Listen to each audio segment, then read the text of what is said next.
أعوذ بالله من الشيطان الرجيم. بسم الله الرحمن الرحيم. اللهم لك الحمد حمدا كثيرا طيبا مباركا فيه. اللهم صل على محمد وعلى آل محمد كما صليت على إبراهيم وعلى آل إبراهيم إنك حميد مجيد. وبارك على محمد وعلى آل محمد كما باركت على إبراهيم وعلى آل إبراهيم إنك حميد مجيد. اللهم ربنا ظلمنا أنفسنا وإن لم تغفر لنا وترحمنا لنكونن من الخاسرين. اللهم ربنا لا تزغ قلوبنا بعد إذ هديتنا وهب لنا من لدنك رحمة إنك أنت الوهاب. اللهم أجرنا من النار. اللهم أجرنا من النار. اللهم أجرنا من النار. اللهم إنا نسألك تعجيل عافيتك وصبرا على بليتك وخروجا من الدنيا إلى رحمتك. اللهم رب الناس أذهب البعث اشف أنت الشافي لا شفاء إلا شفاؤك شفاء لا يغادر سقما. بسم الله أرقيك من كل شيء يؤذيك من شر كل نفس أو عين حاسد الله يشفيك. بسم الله أرقيك. آمین یا رب العالمین۔ آج ہماری جو آیات ہیں وہ آیت نمبر 60 سے آن ورڈ ہے۔ ہم اس رکوع کو پورا کریں گے اور اس رکوع کو مکمل کریں گے، اور یہ وہی خصوصیات ہیں جو اللہ تعالیٰ نے منافقین کی بتائیں، اور رسول اللہ صلی اللہ علیہ وسلم کو ان خصوصیات کے بتانے کے بعد مطلب فائنل ورڈکس دے دیا گیا منافقین کے اوپر۔ جس طرح ہم پیچھے سورۃ البقرہ میں پڑھ کے آئے تھے کہ اللہ نے حد قائم کی، اللہ تعالیٰ نے اسی طرح اپنی جو حجت ہے وہ ہر قوم کے اوپر پوری کی۔ یہ اللہ تعالیٰ کا ایک یونیورسل پرنسپل ہے جو اللہ نے امپلیمنٹ کرنا ہی کرنا ہے، اور یہاں بھی منافقین کے اوپر بھی یہ حجت تمام کر دی گئی۔ کیسے؟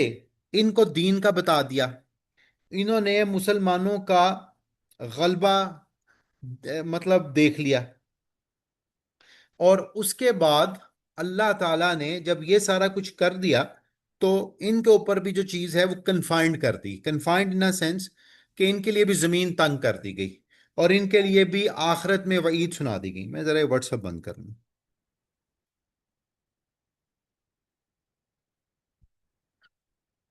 یہ وعید ان کے لیے سنا دی گئی۔ تو غرض کہنے کا یہ ہے کہ آج کی جو آیات ہیں اس میں بھی منافقین کی خصوصیات کا ذکر ہوگا۔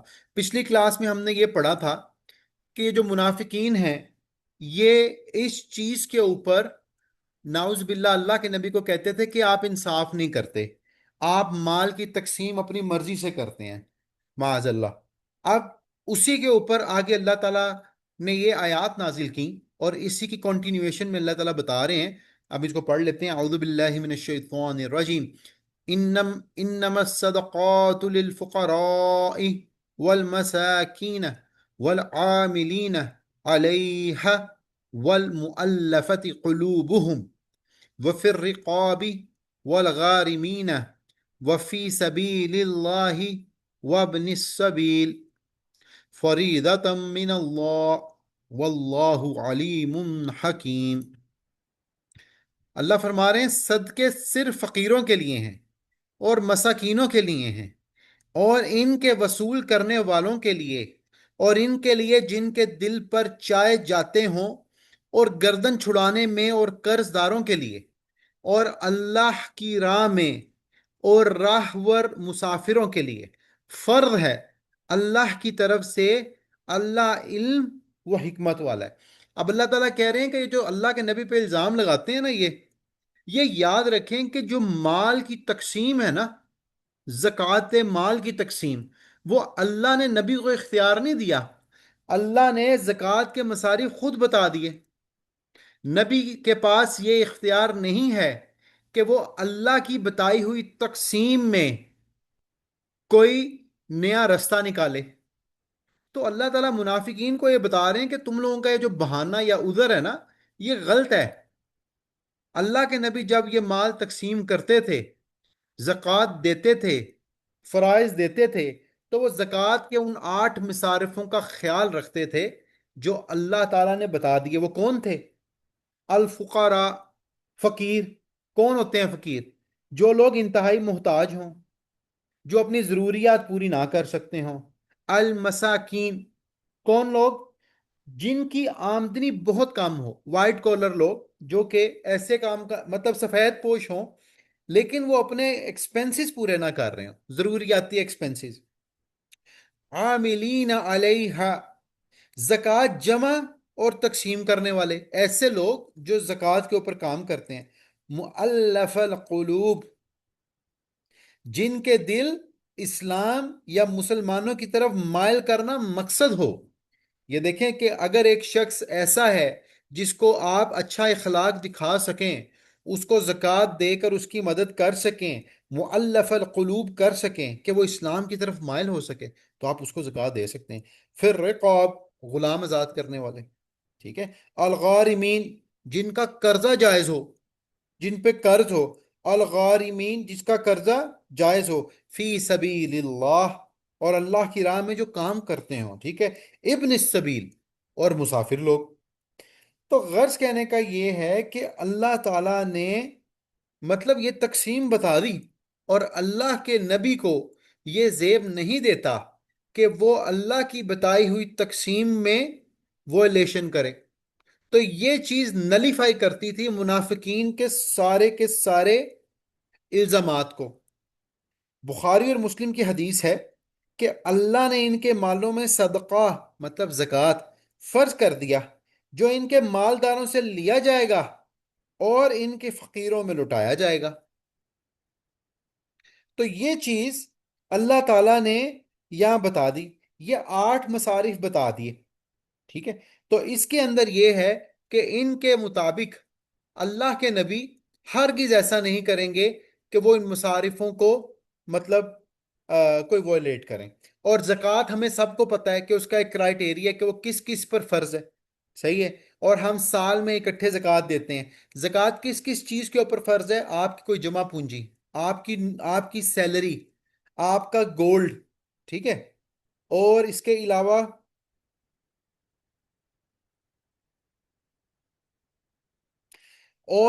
علاوہ آپ کا کاروبار، مطلب مال، جب آپ ایک دفعہ صاحب نصاب ہو جائیں، صاحب نصاب ہونے کے بعد آپ پر زکوٰۃ دینا فرض ہے، اور زکوٰۃ آپ نے دینی ہی ہے۔ اگر کوئی شخص زکوٰۃ نہیں دیتا تو اللہ کے وہ ان اصولوں کا مطلب وائلیشن کرے گا اور گناہ کا مرتکب ہوگا، ٹھیک ہے۔ تو آگے اللہ تعالیٰ فرماتے ہیں وَمِنْهُمُ الَّذِينَ يُؤْذُونَ النَّبِيَّ وَيَقُولُونَ هُوَ أُذُنٌ قُلْ أُذُنُ خَيْرٍ لَكُمْ يُؤْمِنُ بِاللَّهِ وَيُؤْمِنُ لِلْمُؤْمِنِينَ وَرَحْمَةٌ لِلَّذِينَ آمَنُوا مِنْكُمْ وَالَّذِينَ يُؤْذُونَ رَسُولَ اللَّهِ لَهُمْ عَذَابٌ عَلِيمٌ۔ ان میں سے وہ بھی ہیں جو پیغمبر کو ایذا دیتے ہیں، مطلب ان میں ایسے لوگ بھی ہیں جو پیغمبر کو تکلیف دیتے ہیں، کن میں؟ منافقین میں۔ اور ناؤز باللہ یہ کیا کہتے ہیں منافقین؟ کہ اللہ کا نبی کان کا حلقہ ہے، ناؤز باللہ، اور کہتے ہیں حلقے کان کا ہے۔ تو کہہ دے وہ کان تمہارے بھلے کے لیے ہے۔ اب اللہ فرما رہے ہیں کہ یہ تو نعمت ہے، یہ تو رحمت ہے منافقین کے لیے، کہ ناؤز باللہ یہ جو اس چیز پہ بھی ہنستے ہیں کہ اللہ کے نبی کانوں کے حلقے ہیں، تو وہ اللہ تعالیٰ فرما رہے ہیں کہ تو تمہارے لیے بھلا ہے کہ وہ اللہ پر ایمان رکھتا ہے اور مسلمانوں کی بات کا یقین کرتا ہے، اور تم میں سے جو اہل ایمان ہیں یہ ان کے لیے رحمت ہے۔ رسول اللہ کو جو لوگ ایذا دیتے ہیں ان کے لیے دکھ کی مار ہے۔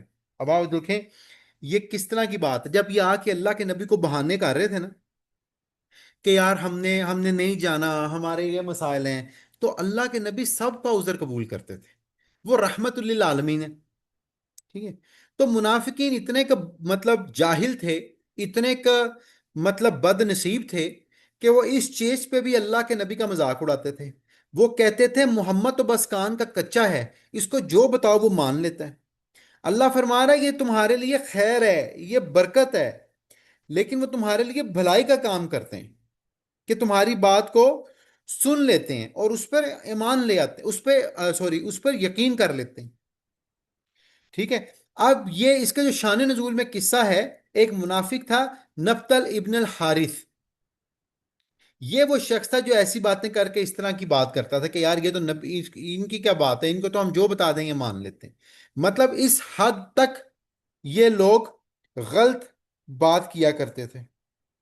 ان کا یہ مطلب یہاں تک ان کا اختلاف تھا۔ اب آپ دیکھیں کہ یہ اللہ کے نبی کی رحمت تھی کہ وہ ان کی اس طرح کی بکواسات کو سننے کے بعد بھی کیا کرتے تھے؟ صبر کرتے تھے، جس طرح پچھلے پیغمبروں نے کیا۔ اللہ کے نبی فرماتے ہیں صلی اللہ علیہ وسلم، اللہ رحم کرے موسیٰ پر، انہیں اس سے زیادہ تکلیف دی گئی مگر انہوں نے بھی صبر کیا۔ ٹھیک ہے۔ تو جب لوگ اللہ کے نبی پہ اعتراض کرتے تھے، کرٹیسائز کرتے تھے، تو اللہ کے نبی کا کیا طرز عمل تھا؟ صبر کرتے تھے وہ۔ یہی ان کا حسن اخلاق تھا، اسی وجہ سے وہ رحمت للعالمین تھے۔ اب آگے دیکھیں، یحلفون باللہ لکم لیرضوکم واللہ ورسولہ احق ان یرضوہ ان کانوا مؤمنین۔ محض تمہیں خوش کرنے کے لیے تمہارے سامنے اللہ کی قسمیں کھا جاتے ہیں، حالانکہ اگر یہ ایماندار ہوتے تو اللہ اور اس کا رسول رضامند کرنے کے زیادہ مستحق تھے۔ اب آپ دیکھیں کہ یہ جھوٹی قسمیں کھاتے تھے کیوں؟ روایتوں کے اندر آتا ہے کہ انہوں نے نعوذ باللہ اللہ کے نبی کا مذاق اڑایا۔ مطلب مفہوم اس طرح ہے کہ انہوں نے غلط باتیں کی، ایک صحابی نے سن لیا، جب انہوں نے سن لیا تو انہوں نے کہا میں اللہ کے نبی کو یہ ضرور بتاؤں گا جا کے، اور جب یہ اللہ کے نبی کو پاس پہنچ کے انہوں نے بتایا تو یہ آگے سے جو عبداللہ بن ابی اور اس کا لشکر تھا یہ مکر گئے، قسمیں کھا گئے کہ ہم نے تو ایسی کوئی بات ہی نہیں کی۔ ٹھیک ہے۔ تو پھر اللہ تعالیٰ نے قرآن حکیم میں یہ چیز بتا دی کہ یہ لوگ تو ایسے ہیں کہ یہ فوراً قسم کھاتے ہیں۔ منافق کی ایک نشانی کیا ہے نفاق کرنے کی؟ کہ وہ اللہ کی قسم کھا جاتا ہے اور ساتھ ہی کہہ دیتا ہے کہ ہمارا یہ مقصد نہیں تھا۔ ٹھیک ہے۔ تو اللہ تعالیٰ فرماتا ہے کہ اگر ان کا یہ مقصد ہی نہیں تھا تو پھر یہ ایسے کام کیوں کرتے ہیں؟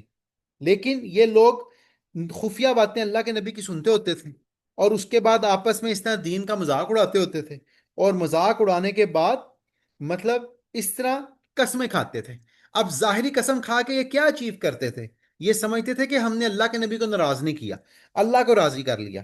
لیکن ترمذی اور ابن ماجہ میں حدیث آتی ہے، اللہ تعالیٰ کے نبی فرماتے ہیں صلی اللہ علیہ وسلم، جس نے اللہ کی ناراضی میں لوگوں کی رضا کو تلاش کیا، مطلب جس نے اللہ کو ناراض کرنے کر کے لوگوں کی رضا تلاش کی، مثال کے طور پہ کوئی ایسا کام کیا لوگوں کے لیے جو کہ شرعی طور پہ غلط تھا لیکن اس سے لوگ خوش ہوتے ہوں، تو اللہ کے نبی فرماتے ہیں اللہ اس سے ناراض ہو جاتا ہے اور لوگوں کو بھی اس سے ناراض کر دیتا ہے۔ مطلب اگر ایک شخص محض دنیاوی فائدے کے لیے ایک ایسا کام کرے جس میں اللہ کی رضا شامل نہ ہو، ٹھیک ہے، غیر شرعی کام کرے، غلط کام کرے، تو اللہ کے نبی فرماتے ہیں کہ اللہ بھی اس سے ناراض ہو جاتا ہے اور اللہ لوگوں کو بھی اس سے ناراض کر دیتا ہے، اور اللہ اس سے راضی ہو جاتا ہے۔ ٹھیک ہے۔ اور لوگوں کو بھی اس سے راضی کر دیتا ہے جو صرف اللہ کی رضا کے لیے کام کرے۔ تو غرض کہنے کا یہ ہے کہ انسان کے لیے جو محض دنیا ہے، اس کا جو مقصد ہے وہ کیا ہے؟ رضا الہی ہے، یہ ضروری ہے۔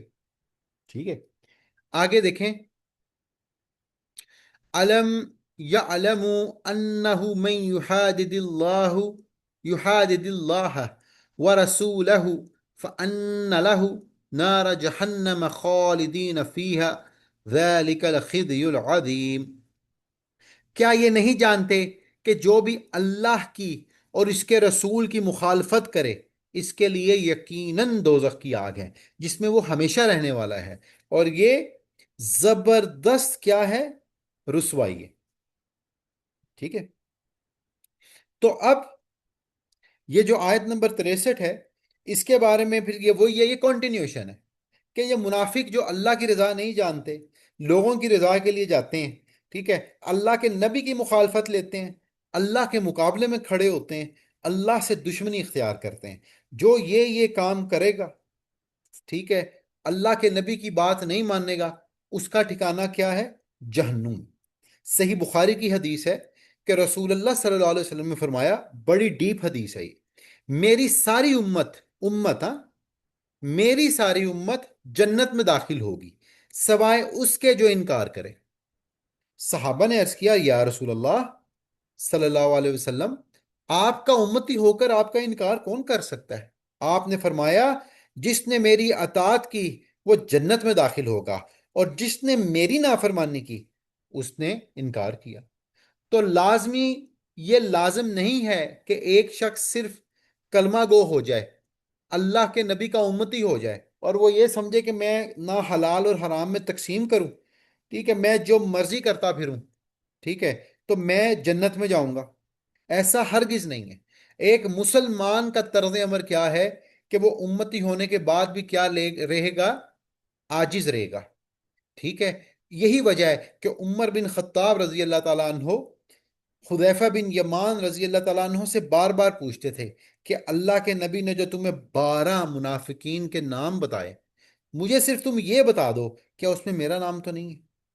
ٹھیک ہے، یہ عمر بن خطاب کا خوف خدا تھا، ٹھیک ہے، یہ ان کی عاجزی تھی کہ وہ اس چیز کو کنفرم کروانا چاہتے تھے کہ کہیں میں ان منافقین میں شامل نہ ہو جاؤں جس کا نام اللہ کے نبی نے بتایا۔ آگے دیکھیں، یحذر المنافقون ان تنزل علیہم سورۃ تنبئہم بما فی قلوبہم قل استہزئوا ان اللہ مخرج ما تحذرون۔ منافقوں کو ہر وقت اس بات کا کھٹکا لگا رہتا ہے کہ کہیں مسلمانوں پر کوئی صورت نہ اترے جو ان کے دلوں کی بات انہیں بتلا دے، کہہ دے کہ تم مذاق اڑاتے ہو، یقیناً اللہ اسے ظاہر کرنے والا ہے جس سے تم ڈرے بیٹھے ہو، مطلب ڈرک بیٹھے ہو۔ اب یہاں بات کیا ہے کہ منافقین یہ ڈرتے ہوتے تھے، آپ اب اندر سے ان کو پتا تھا کہ اللہ کا نبی سچا ہے، اور ان کو یہ بھی پتا تھا کہ اس آسمان سے ایک قرآن آتا ہے جو کہ سارا کچھ نبی کو بتا بھی دیتا ہے، ٹھیک ہے، اور یہ اندر سے ڈرتے تھے لیکن باز نہیں آتے تھے، ٹھیک ہے۔ اب اس کا شان نزول یہ ہے کہ غزوہ تبوک کے سفر پہ کچھ منافقین نے اللہ کے نبی اور صحابہ کے بارے میں نعوذ باللہ مذاق اڑایا، ٹھیک ہے۔ اور انہوں نے کیا مذاق اڑایا؟ انہوں نے کہا، ہم نے ان قاریوں، مطلب قاری کیا، اللہ کے نبی کو اور صحابہ سے زیادہ پیٹو، زیادہ جھوٹا اور جنگ میں زیادہ بزدل کسی کو نہیں دیکھا۔ یہ اس طرح کے گوسپ کرتے تھے، یہ بات اللہ کے نبی کو اللہ تعالیٰ نے پہنچا دی، ٹھیک ہے۔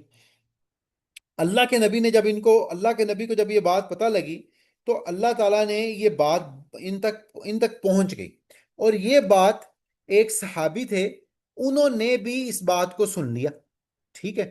اور جب انہوں نے سن لیا تو انہوں نے بھی کیا کیا؟ عوف بن مالک رضی اللہ تعالیٰ عنہ نے جب انہوں نے سن لیا تو انہوں نے کہا، تم بالکل جھوٹ بولتے ہو، تم منافق ہو، میں رسول اللہ صلی اللہ علیہ وسلم کو ضرور خبر دوں گا، ٹھیک ہے۔ لیکن جب یہ اللہ کے نبی کے پاس پہنچے تو یہ گھبرا گئے، انہوں نے گھبرا کے کہا، نہیں نہیں، ہم تو مذاق کر رہے تھے۔ تو اللہ کے نبی فرماتے ہیں کہ تمہارے لیے، مطلب اللہ کے دین کا مذاق اڑانا، رسول اللہ کا مذاق اڑانا، اہل ایمان کا مذاق اڑانا، کیا یہی چیزیں باقی رہ گئی ہیں؟ ٹھیک ہے، یہ تو تم وہی کام کر رہے ہو جو کہ وہ کرتے ہوتے تھے، یہود۔ بنی اسرائیل کیا کرتی تھی؟ بنی اسرائیل کسی چیز کو سیریس لیتی نہیں تھی۔ جب اللہ تعالیٰ نے ان کو فرمایا کہ جب تم واپس شہر میں داخل ہو تو کیا کرو، وَقُولُوا حِطَّةٌ نَغْفِرْ لَكُمْ خَطَايَاكُمْ وَسَنَزِيدُ الْمُحْسِنِينَ، کہ تم مطلب آجزی کے ساتھ شہر میں داخل ہونا تاکہ تمہیں معاف کر دیا جائے۔ انہوں نے یہ کام بھی نہیں کیا، ان کو جو جو چیز بتائی گئی انہوں نے وہ کام کیا ہی نہیں، ٹھیک ہے۔ تو جب ایسا طرز عمل ہو تو آپ اگر انسان سیریس ہی نہ ہو، اور اللہ اور اللہ کے رسول اور اللہ کے رسول کے بندوں کا، مسلمانوں کا مذاق اڑائے، ٹھیک ہے، دور حاضر میں بھی ایسا ہی ہے۔ اگر کوئی شخص ہر ٹائم مسلمانوں کا مذاق اڑائے، مولویوں کا مذاق اڑائے، بلا وجہ، مطلب یہ ان کو حقارت کی نظر سے دیکھے، ان کو طنزی نظر سے دیکھے، خاص اور عام کا فرق کیے بغیر ان کو رگڑتا رہے، تو وہ کیا کر رہا ہے؟ وہ اللہ کے دین کی توہین کر رہا ہے. ٹھیک ہے. یہ وہ چیز ہے جو کہ خلاف شریعت ہے، خلاف قدرت ہے. آگے دیکھیں، وَلَئِن سَأَلْتَهُمْ لَيَقُولُنَّ إِنَّمَا كُنَّا نَخُوضُ وَنَلْعَبُ قُلْ أَبِاللَّهِ وَآيَاتِهِ وَرَسُولِهِ كُنْتُمْ تستہزئون. اگر تو ان سے پوچھے تو صاف کہہ دیں گے ہم تو یوں ہی آپس میں ہنس بول رہے تھے.